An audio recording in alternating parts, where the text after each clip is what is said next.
Not every business owner should hire a VA. In fact, for some, it's the worst decision they could make. If you've struggled to keep staff or think of VA as a quick fix for your business problems, we need to talk because this could save you thousands.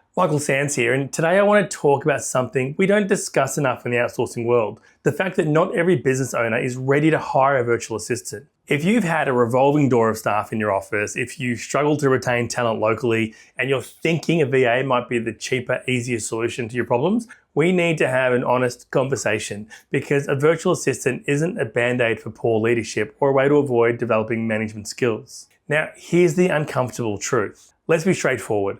Some business owners shouldn't be managing people at all, virtually or otherwise. You know the type, the David Brent manager who micromanages every single task, provides vague instructions, then gets angry when the results don't match their expectations. The one that communicates inconsistently or disrespectfully, the one that treats workers as disposable, has unrealistic expectations and refuses to provide proper training. These behaviors don't magically disappear when hiring virtually. In fact, they often get worse because of the distance and the communication barriers.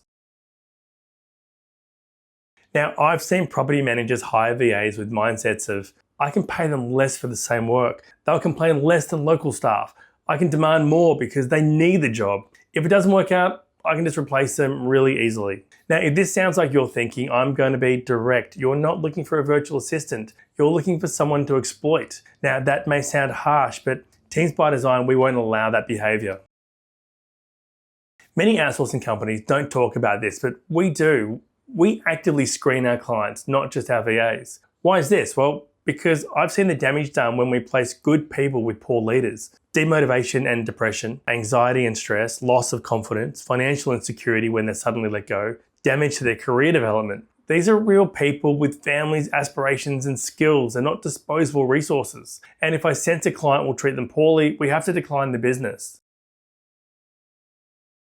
We look carefully for warning signs like high turnover of previous staff, inability to clearly articulate processes, unwillingness to invest time in training, hostile or dismissive communication styles when they're unrealistic and the expectations around workload, the resistance to regular check-ins and feedback, constantly changing priorities without any explanation. Now, these behaviors create an environment where no assistant, virtually or otherwise, can possibly succeed.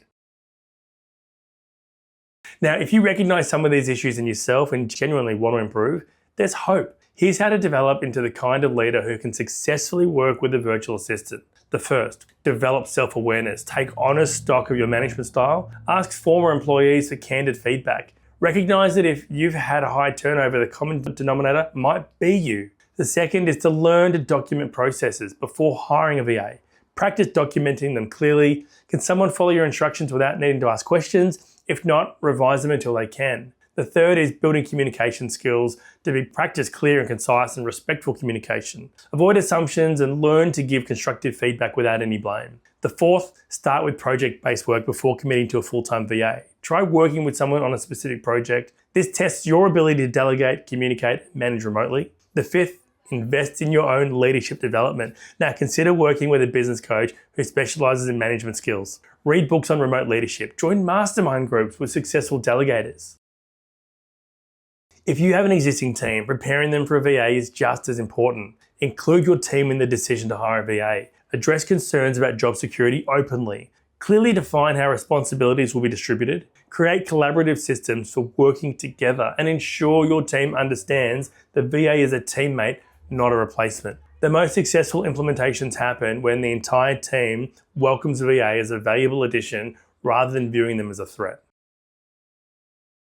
The property managers who succeed with VAs approach the relationship with respect for their VA's expertise and time, patience during the learning curve, willingness to adapt their own communication style, commitment to providing necessary resources and training, realistic expectations about what can be accomplished, the appreciation for cultural differences, and understanding that relationship building takes time. Virtual assistants can transform your business, but only if you're ready to lead effectively. At Teams by Design, we are committed to creating successful, sustainable working relationships. That sometimes means having difficult conversations about potential clients, about their readiness to manage a virtual team member. Now, if you're willing to develop your leadership skills, we are here to help guide you in that journey. If you're not, then hiring a VA might not be the solution for your business right now. I'm Michael Sanz, and I believe that effective leadership is the foundation of successful delegation, no matter where your team is located. If you're ready to do the work to become a better leader for your virtual team, then let's talk at unbusychat.com, because when done right, these relationships can change everything for both you and your VA.